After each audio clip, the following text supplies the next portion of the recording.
Assalamualaikum warahmatullahi wabarakatuh. Alhamdulillahilladzi bi ni'matihi tatimmus shalihat. Segala puji bagi Allah yang dengan nikmatnya sempurna segala kebaikan.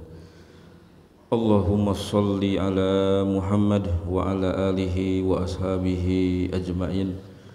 Salawat dan salam mari kita sampaikan untuk Nabi kita yang mulia, Rasul yang kita cintai, pemimpin dan penutup para nabi dan rasul, guru agama dan kehidupan kita, leader hidup sukses kita, teladan iman dan takwa kita, yaitu Rasulullah Muhammad sallallahu alaihi wasallam.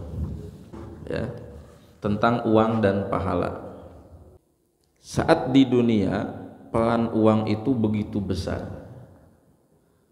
Nah, ini setuju nggak setuju, tapi itu kenyataannya, realitanya. Peran uang itu sangat besar untuk masalah pendidikan, untuk masalah pakaian, untuk masalah kesehatan. Terakhir kemarin ya di bulan Februari untuk masalah politik dan lain sebagainya. Uang sangat berperan. Bahkan dalam ibadah pun ada yang disebut dengan ibadah maliyah, ibadah dengan harta. Seperti apa? Infak, sedekah, wakaf, kurban, ya, zakat, umroh, haji, nikah juga ada sisi-sisi maliyahnya gitu. Jadi uang ini punya peran besar. Banyak orang yang mencari dan mengumpulkan uang, bahkan tidak sedikit yang mencari bantuan keuangan. Bahkan untuk membangun masjid, madrasah pun ya kan butuh uang. Kalau ada yang mengatakan cukup disolawatin aja, perbanyak baca al-waqiah, itu dalam rangka melancarkan, mendatangkan, bukan itu sebagai alat tukar. Nggak akan ada tukang material yang pas kita datang, Mang saya mau beli pasir, semen, bata, saya bayar dengan al-waqiah nih, saya baca di depan Mang, ditakol mungkin. Maaf ya, kita mesti proporsional, kata si emangnya benar itu. Kita mesti profesional, proporsional. Di sini alat tukarnya pakai duit gitu. Memang ada Jumat berkah nih bagi yang hafal juz 30 gratis beberapa liter pertamax di SPBU. Ada di rumah makan Jumat berkah ya. Bagi yang datang ke sini gratis. Senin Kamis, yang saum Senin Kamis gratis. Itu kan anomali. Seluruhnya pakai duit. Di dunia uang bisa jadi power. Banyak hal di dunia ini yang membutuhkan uang. Beli rumah, beli kendaraan, sekolah, berobat, makan, jalan-jalan dan lain, sampai urusan agama pun ada yang membutuhkan uang. Pembangunan masjid, pengembangan pesantren, pembangunan madrasah, membuat sumur air, menyebarkan mushaf, mengirim dai ke pedalaman, gaji ustadz, penyelenggaraan seminar dan tablik akbar, nyantuni anak yatim dan miskin, memberi makan orang miskin, memberikan beasiswa dan lainnya, semua pakai uang. Dan tulisan ini jamaah sekalian, idenya adalah ketika saya ngobrol dengan seorang pemuda lulusan ITB, ketika saya ngantar dia ke daerah Jawa untuk lamaran. Nah di rest area ketika sedang makan siang, dia bilang sama saya, Ustaz, saya baru benar-benar merasakan uang itu power bagi saya. Power. Karena kan mungkin dia gajinya tinggi dan dia merasakan dengan punya uang yang banyak ini jadi mudah gitu. Lamaran apa-apa bebas lah. Nah oleh saya diluruskan dan disempurnakan teorinya. Jangan sampai titik gitu. Uang itu power, titik. Nah saya kasih penjelasannya dan lahirlah tulisan ini. Uang didapat dari bekerja, investasi, jualan, hadiah dan santunan. Cari uang sebanyak yang kita mampu dari kerja dan bisnis agar hajat hidup tercukupi, nafkah-nafkah bisa terpenuhi, ibadah-ibadah maliyah bisa dieksekusi dan hidup dalam kesejahteraan. Muslim harus punya kesadaran finansial. Ini ada kisah nyata saudara. Sekarang usianya udah 60 tahunan lebih. Dulu waktu kecil remaja mudanya, mindset uangnya salah. Nganggap dunia itu gitu. Pokoknya kalau ada orang kerja bisnis itu oleh dia itu dianggapnya itu salah gitu. Harusnya itu ke pesantren ngaji. Ada kesalahan mindset tentang masalah uang.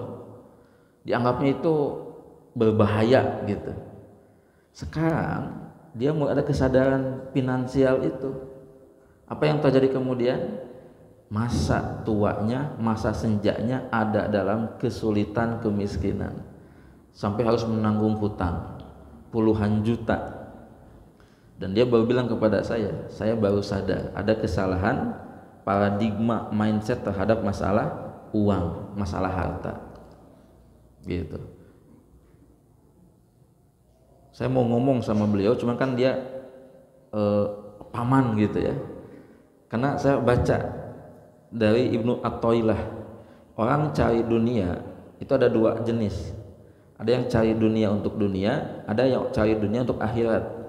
Jadi jangan seudon dulu sama orang yang dia buka bisnis cabangnya di mana-mana ya. Itu bisa jadi dia nyari dunia untuk akhirat niatnya. Yang harus ditakutkan adalah orang yang hidupnya dalam banyak urusan agama tapi niatnya dunia. Ini yang harus dihati-hati.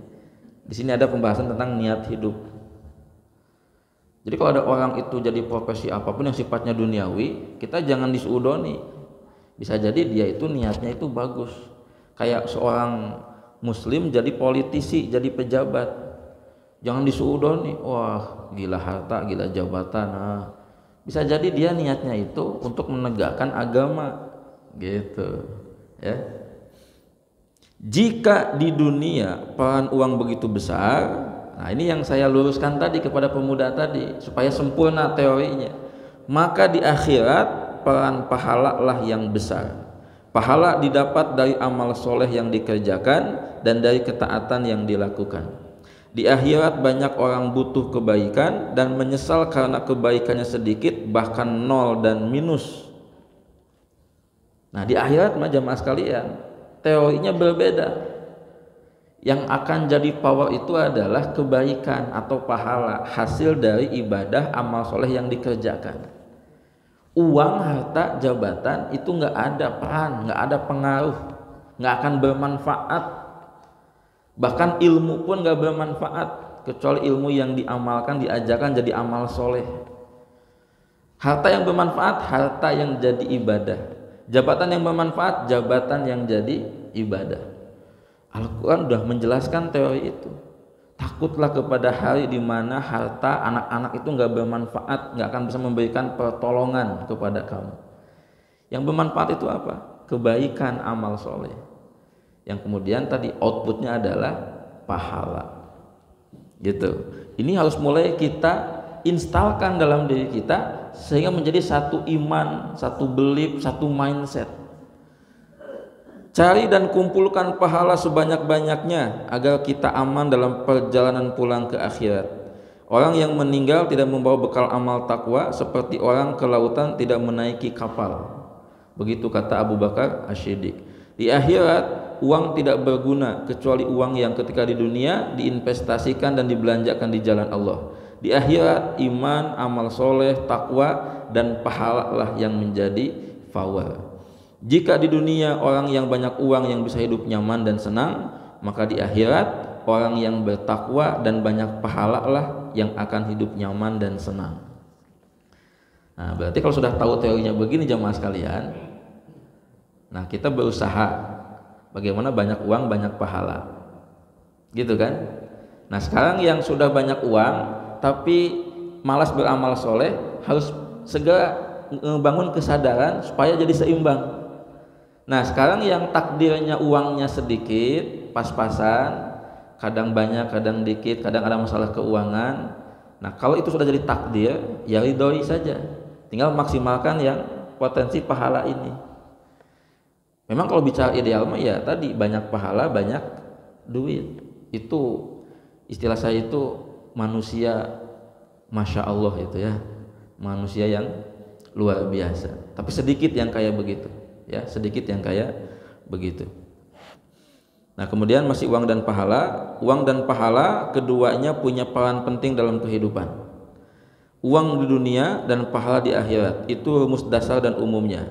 Kita butuh uang untuk membangun kehidupan kita di dunia. Kita perlu uang untuk memenuhi hajat hidup kita di dunia. Kita perlu uang untuk membayar beberapa kewajiban-kewajiban hidup. Kita harus punya uang untuk membeli perhiasan-perhiasan dunia. Dan kita juga butuh pahala, harus mencari dan mengumpulkan pahala untuk kehidupan kita di akhirat, agar kita bisa membeli perhiasan dan kesenangan akhirat. Semangat meraih pahala harus seperti semangat mencari uang. Jika tidak begitu, itu tanda kita hanya memikirkan dunia saja. Benar, uang bisa jadi alat ibadah dan menghasilkan pahala, tapi pahala yang tanpa harus pakai uang sangat banyak sekali. Peluang pahala lebih banyak daripada peluang uang. Hanya kecerdasan dan obsesi pahala kita memang masih kurang. Jadi jamaah sekalian, peluang-peluang pi duiteun sama pi pahalaeun itu lebih banyak pi pahalaeun.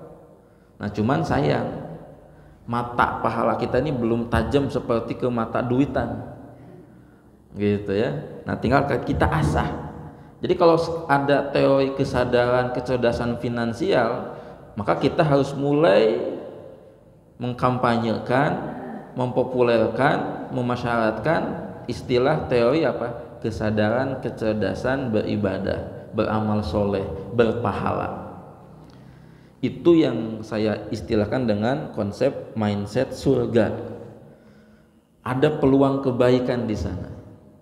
Maaf, salah satu iklan TV di bulan Ramadan itu kan kalau Bapak Ibu jeli melihatnya, itu pesan moralnya adalah ada pahala apapun bisa jadi pahala, kalau nggak salah gitu. Ya, itu iklannya itu ada seorang anak-anak main di masjid lari-larian gitu kan. Ada yang berperan sebagai ustadz, kemudian menegur, jangan lari-lari. Habis itu ustadznya wudu, kacamatanya apa pecinya lupa, diambilin sama anaknya. Ternyata itu jadi peluang kebaikan pahala. Nah kalau kita tajam mata pahalanya, wah udah, pulang ada sampah dipungut, ketemu orang ngucapin salam, senyum, itu pahalaan semua. Ketemu sama siapa kita sapa sampai sesalaman, dapat pahala, dosa pun berguguran gitu. Masuk ke rumah, assalamualaikum, pahalaan semua. Banyak potensi-potensi pahala. Ingat, di dunia uang bisa jadi power, di akhirat pahala dari hasil iman dan amal soleh yang akan jadi power. Jangan hanya jadi pejuang rupiah, jadilah juga pejuang pahala dan jannah. Nah itu pesannya. Nah ini jamaah sekalian, kita harus mulai punya kesadaran itu ya.